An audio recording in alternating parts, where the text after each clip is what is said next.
Welcome to Wrestling with History. Hit that like button, drop me a comment, and make sure you're subscribed as we continue to bring you wrestling's greatest stories. The wrestling landscape in early 1998 was a hotbed of competition between two wrestling promotions engaged in the Monday Night Wars. World Championship Wrestling had been on fire for the past year and a half. WCW Monday Nitro hadn't lost the head-to-head ratings battle with Monday Night Raw since the summer of 1996. After snatching Kevin Nash and Scott Hall away from the WWF, then running a shoot-style invasion angle, capped off with Hulk Hogan turning on WCW at Bash at the Beach in 1996 to join his former WWF compatriots and form the New World Order, the NWO would go on a reign of terror through the WCW that would make it the hottest act in the wrestling business during this time, selling merchandise, driving pay-per-view sales, and selling out arenas around the United States. It wasn't just the NWO that would take off for WCW. The rise of Goldberg and his undefeated streak would captivate audiences. His couple of minute squash matches were getting some of the strongest reactions from the crowd. Diamond Dallas Page and Sting would also be standout stars of this era as well. Sting adopting a darker persona based on the film The Crow. DDP used his swag and cut promos to get over with the audience in one of pro wrestling's most surprising rise to stardoms, given Page's age and history as a manager.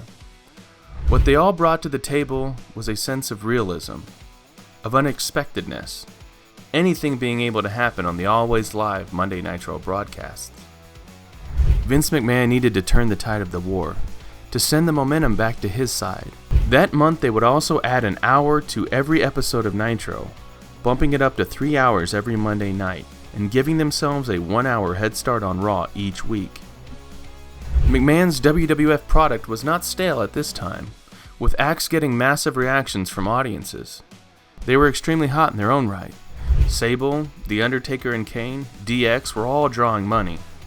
But the superstar who had been ascending to the top of the company with incredible momentum was none other than Stone Cold Steve Austin. Austin's anti-authority, toughest SOB persona was connecting with fans in a major way. McMahon just needed a way to highlight him for the world to see. Enter Mike Tyson. Mike Tyson, the former world heavyweight champion of the boxing world, was as fierce, enigmatic, and polarizing a figure the sport of boxing had ever seen. Tyson would deliver brutal knockouts as the standard of his performances, menacing opponents like a shark in the ring, feeding off their fear, and attacking with relentless force until he got the kill, and ultimately his arm raised in victory. Tyson would establish an enormous following in his prime, becoming the biggest pay-per-view draw in the world. The money and fame that came with it brought out the excesses and eccentricities in Mike's personality. He had made over $300 million and had spent lavishly on mansions, cars, art, and exotic animals, including his favorite, a white tiger cub named Kenya. He would purchase 18-wheeler trucks to bring his tigers around the country with him as he trained for his fights. The money Tyson didn't spend, he would give away to people in his old neighborhood in New York City, friends, family, and even women. Tyson had been scheduled to appear in the WWF as a special referee in the spring of 1990 in a match involving Hulk Hogan, but he would suffer his first loss in devastating fashion on February 11th that year to a 42-1 underdog named Buster Douglas in the Tokyo Dome. Douglas would go on to appear in the WWF instead of Tyson. Tyson would be arrested in July of 1991 for the sexual assault of 18-year-old Desiree Washington. Tyson to this day denies the accusation and has countered her claims with what he feels is exculpatory information. Nevertheless, Tyson would be convicted by a jury in Indianapolis, Indiana of the crime. He would spend 3 years in prison and 4 years away from the boxing ring. Upon his release, he would attend a prayer ceremony at a mosque, having converted to Islam just before going into prison. Tyson would meet boxing legend Muhammad Ali at the mosque, leading a swarming mob of media attempting to cover the event and Tyson's associates attempting to garner a piece of the spotlight. Tyson would say, "Somebody was always trying to use me to get their name out there, or get in a picture with me for the attention. When you see somebody doing that, You know that right there is the devil. Tyson would make his return to the ring after his release, rattling off 4 impressive stoppage wins, but against boxers that were felt as less than the level of competition he should be facing. That desired step up in competition would come with a series of bouts against Evander Holyfield, the first ending by TKO in the 11th round in favor of Holyfield. The second becoming one of the most infamous bouts in boxing history on June 28, 1997. Tyson had complained of Holyfield headbutts in the first contest, and to begin the rematch, Tyson had a cut above his eye opened by a headbutt from Holyfield. Tyson would express his frustration to referee Mills Lane, but was told it was accidental. After a headbutt, Tyson would spit out his mouthpiece and bite Holyfield in the ear. Holyfield would continue the fight with a piece of his ear missing, and then Tyson would bite him again. Holyfield jumped up in the ring and clutched at his ear. A chaotic scene broke out, with managers, cornermen, police officers, Nevada State Athletic Commission representatives all attempting to sort out the mayhem.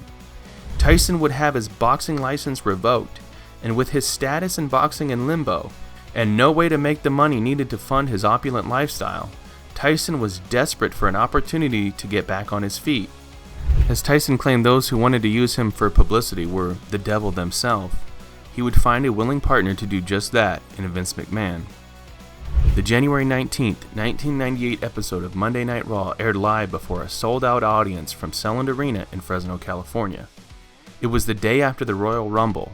Stone Cold Steve Austin had won the Royal Rumble match after entering at number 24, eliminating 7 men during his 16 minutes in the contest, including The Rock, who he sent over the top rope to seal the victory and capture a World Wrestling Federation title opportunity in the main event of WrestleMania 14.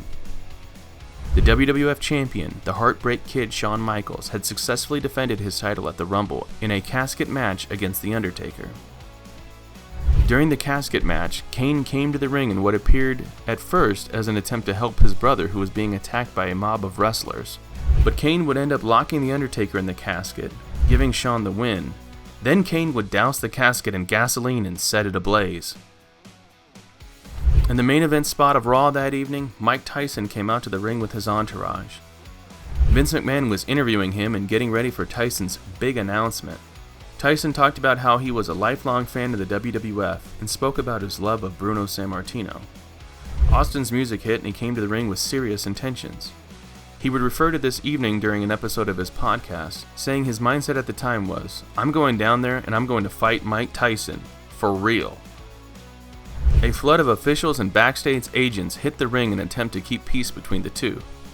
Austin hit all 4 corners of the ring and raised his fist to the crowd from the second turnbuckles. Austin then got on the microphone, face to face with Tyson, telling him that he respects what Tyson has done in the boxing world, but when you step into this ring, you're messing with Stone Cold Steve Austin, and that's something you just don't do. Austin said, "Let me make this short and sweet. I want a piece of Mike Tyson's ass. Don't say one word, Vince. I'll knock your damn lights out too." Austin would go on, antagonizing the former heavyweight champion. "You call yourself the baddest man on the planet? But right now you've got your eyes locked on the eyes of the world's toughest son of a bitch." Austin then told Mike if he needed some sign language to help him better understand, he had him covered.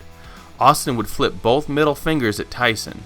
Tyson would shove Austin in the chest. A melee ensued with agents, officials, and McMahons in the ring attempting to separate the two. Tyson legitimately had $20,000 in cash in his pockets that flew around the ring during his exchange with Austin. Tyson's people were scrambling to grab $100 bills as WWE personnel were attempting to separate them. As Austin was being dragged away from ringside, McMahon was irate, shouting down at him, "You've ruined it! You've ruined everything!" Austin had not, in fact, ruined everything. Quite the opposite. As the next morning, headlines throughout mainstream media covered the chaotic scenes from Fresno, California the night before on Raw. On the January 26th episode of Raw the next week, Austin and Tyson's interaction was replayed. The WWF wanted to maximize Tyson's presence on the product, but had only signed him for a limited number of dates. Later that evening, Shawn Michaels would tease being the special guest referee for a hypothetical Austin vs. Tyson match. Michaels' back had been further injured when landing on the casket during his match against The Undertaker at the Royal Rumble. The focus of Vince McMahon and his creative team was on protecting Shawn in the build to Mania, but ultimately still getting the match with Austin in the ring. They wanted HBK to lose to Austin to help legitimize Austin as the true champion. Later, a montage of all the news coverage Tyson got was played near the end of Raw that night. Then Don King, Tyson's longtime manager and promoter, appeared from his home in a pre-taped segment, calling for Tyson and Austin to fight, but that the Nevada Athletic Commission was trying to block it. He then rambled about how everyone needs to watch this, even though Tyson and Austin hadn't been booked for Mania. But Don King continued to promote a contest between them for March 29th at Mania 14. Don King had cut a backdoor deal to allow the creation of Mike Tyson merchandise and action figures for $300 that Tyson didn't approve of, furthering a rift between Tyson and King. Tyson had found out that Don King was bleeding tens of millions of dollars from him with unfair contracts that he was having Tyson sign. Tyson had signed a $3.5 million deal to appear on WWF television for a limited number of dates. Given the success of his first appearance, Tyson renegotiated the deal to $6 million for more dates, and he would also receive a larger portion of the pay-per-view sales of WrestleMania as well. Vince had been angling to take over the management of Tyson, using the WWF marketing machine and his pay-per-view expertise to maximize the value of the relationship for both of them. After the Don King segment aired, Austin came to the ring and cut a promo on Mike Tyson, claiming he would knock his gold tooth out of his mouth, then make a necklace for himself out of it. Austin referenced Don King's comments about how Mike can't be stopped by the Nevada State Athletic Commission from making a living, saying doing so by getting his ass beat by Stone Cold ain't much of a living. Austin finished his promo with a direct message to the heavyweight powerhouse. I'll make it real simple. February 15th, I'll be in Houston, Texas. All you gotta do is show up. But if you do show up, I'll knock your ass out.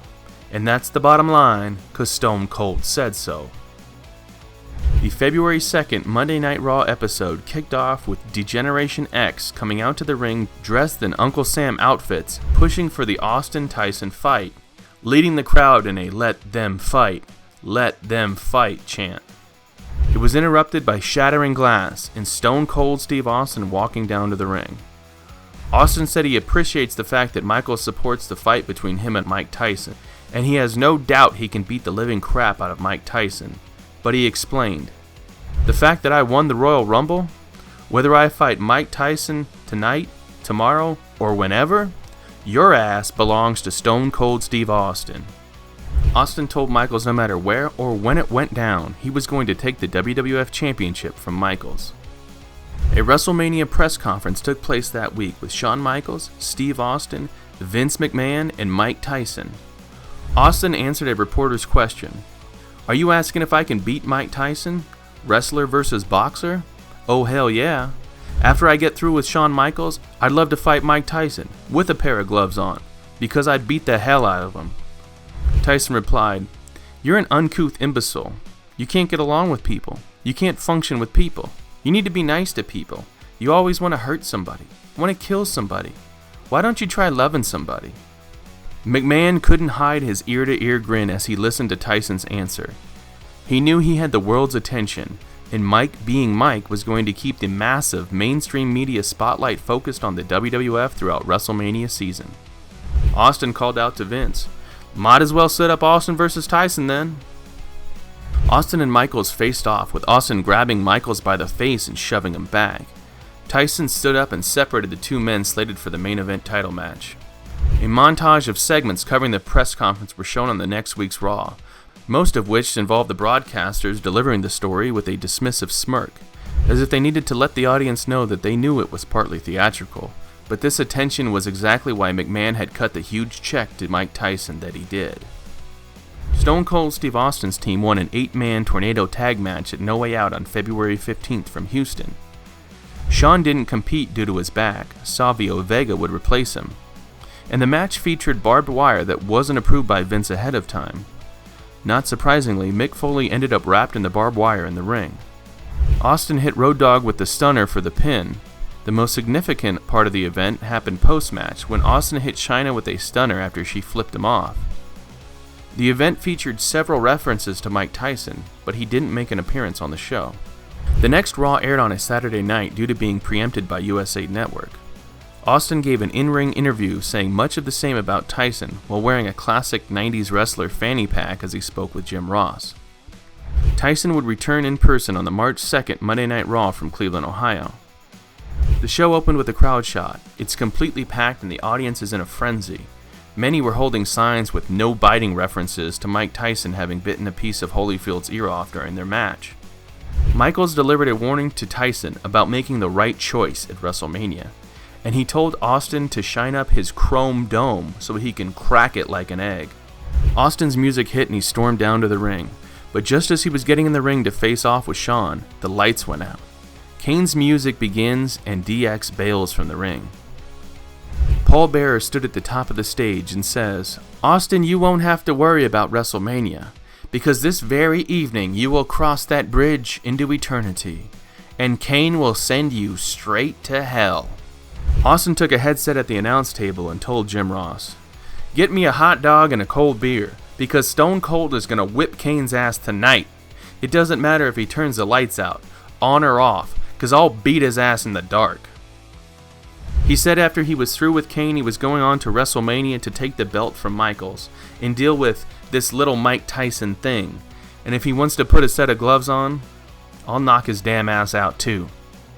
After Austin left the desk to pose on the four corners of the ring, Jim Ross informed the audience that Mike Tyson was on his way to the arena. Just then they cut to Shane McMahon and Mike Tyson exiting a limo and heading into the backstage area. The second hour of Raw, called Warzone and listed as its own show on the guide for ratings purposes, started with Vince McMahon in the ring introducing Mike Tyson.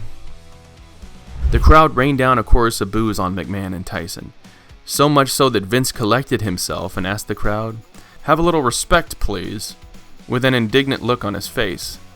This only riled the crowd up further, and just as Mike began to answer whether he would be able to enforce the rules of the contest with Stone Cold involved, Generation X's music hit. Michaels came to the ring and told Tyson it was their style to call people out to their faces. Shawn told Tyson, "So, Iron Mike Tyson, the baddest man on the planet.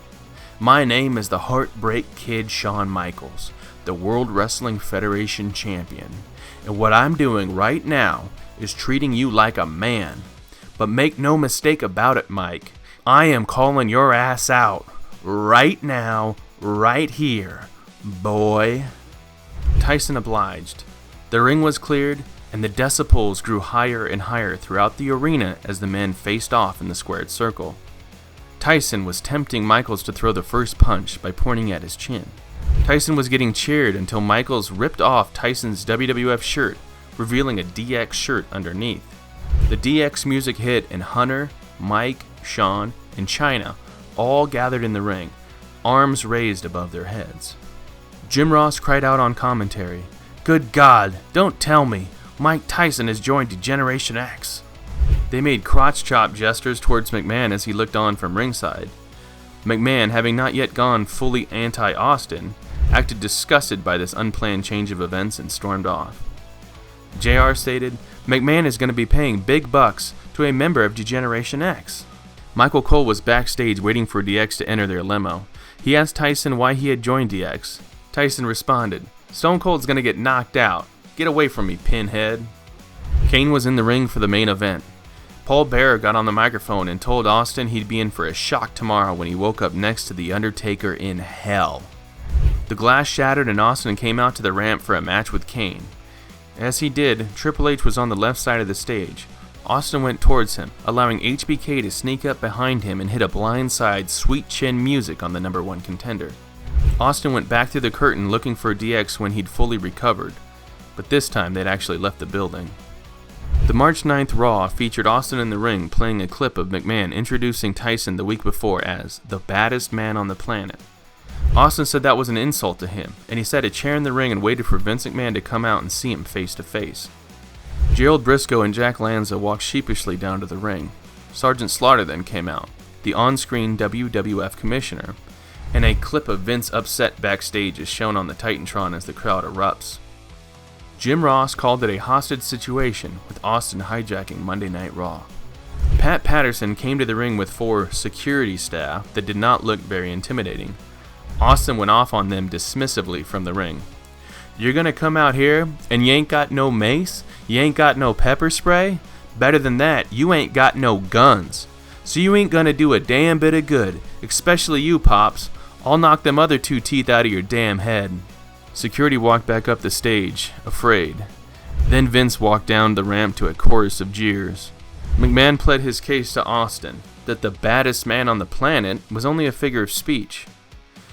Austin flipped McMahon off and said, "This is a figure of speech right here." Austin asked Vince if he wanted to be WWF champion. McMahon wouldn't answer. Austin unclipped his fanny pack and said, "There ain't but one thing left for you and me." Austin then attempted to pick a fight with McMahon, goading him with insults, offering McMahon a free shot, then ripping a chunk of fabric off of McMahon's suit jacket. Austin said, "Are you gonna fire me? Hell no, you ain't gonna fire Stone Cold."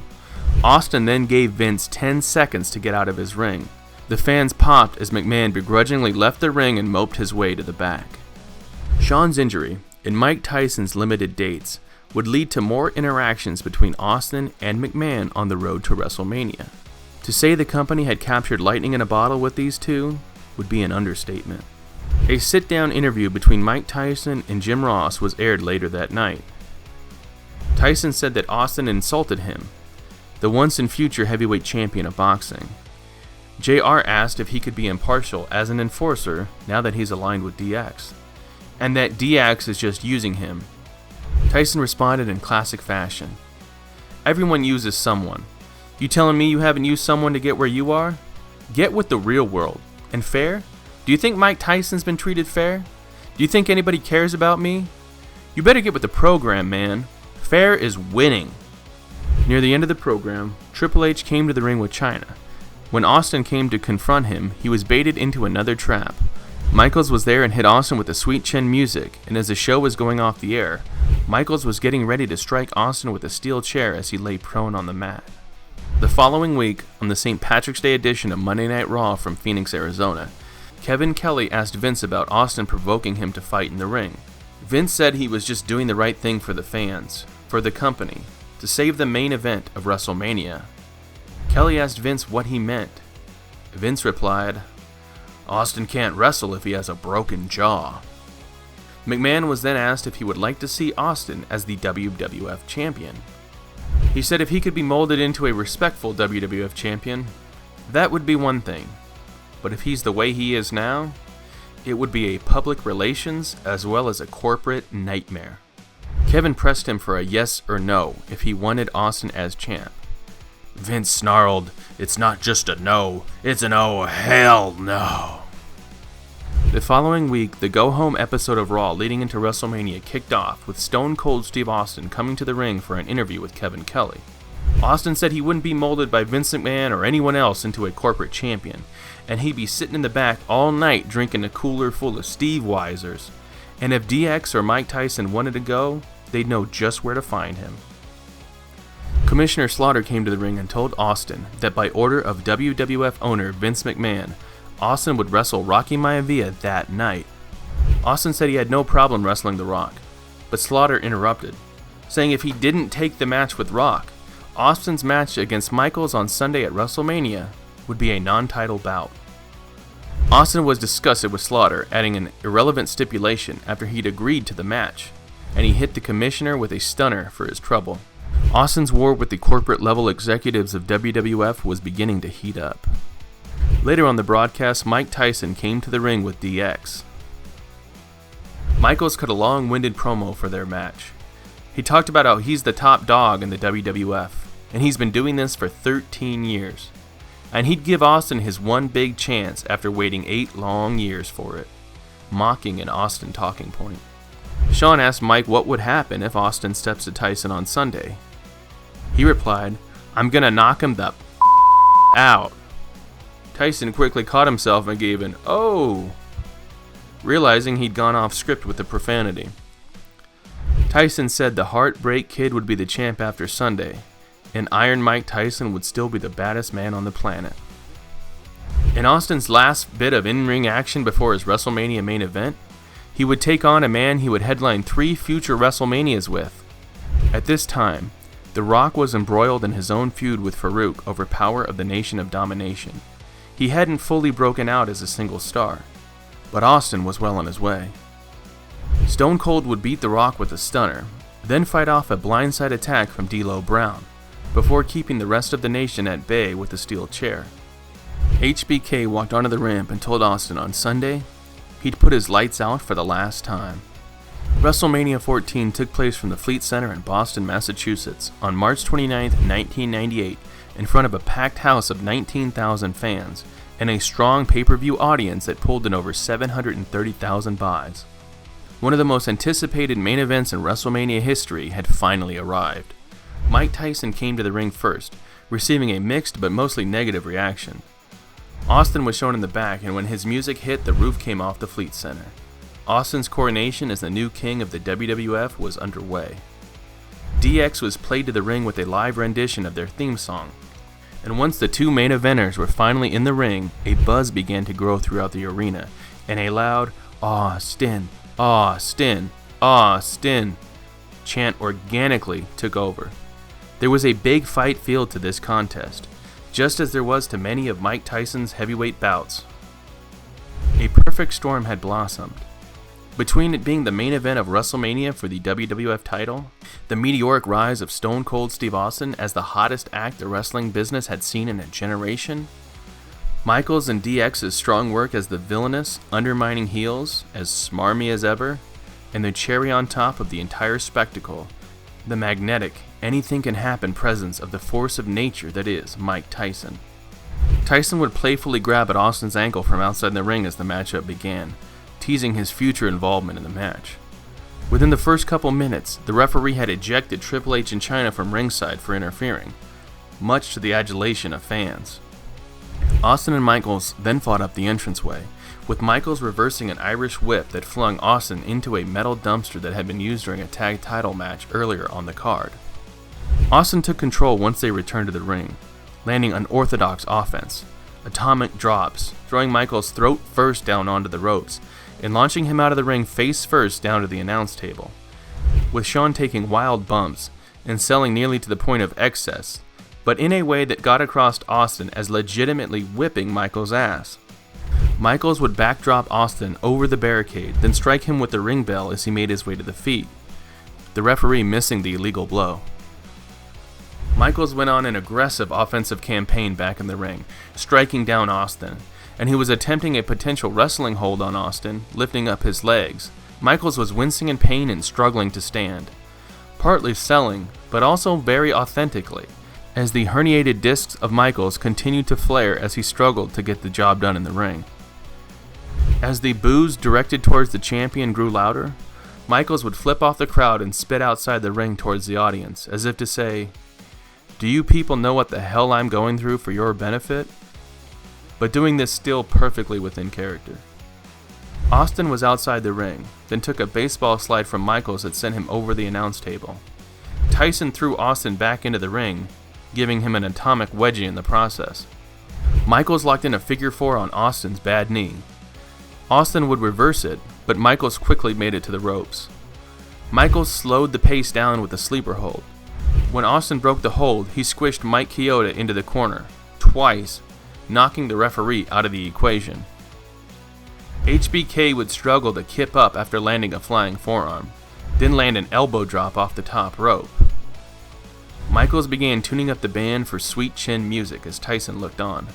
After a series of counters between Sweet Chin music attempts and near stunners, none of which could be landed, Austin kicked Michaels in the gut and nailed a picture-perfect Stone Cold Stunner.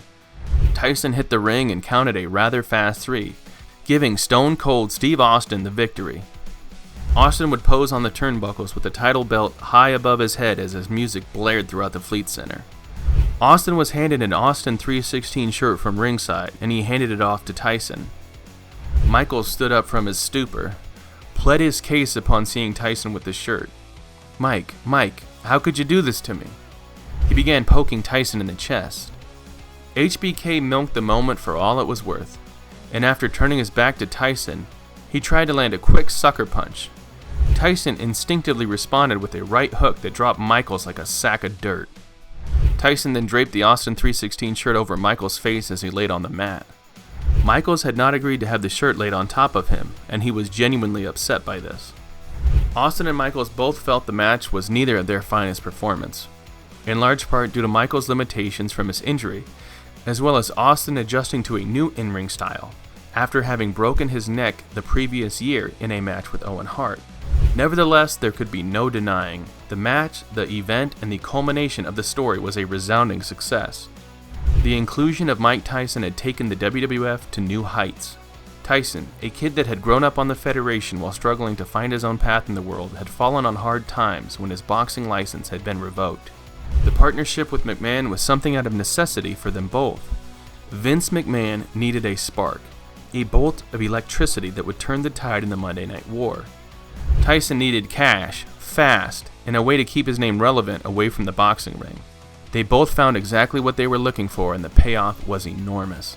As the confetti fell from the rafters that night, the wrestling business and the Monday Night War that had consumed it for nearly the past 3 years had just been given a seismic shift.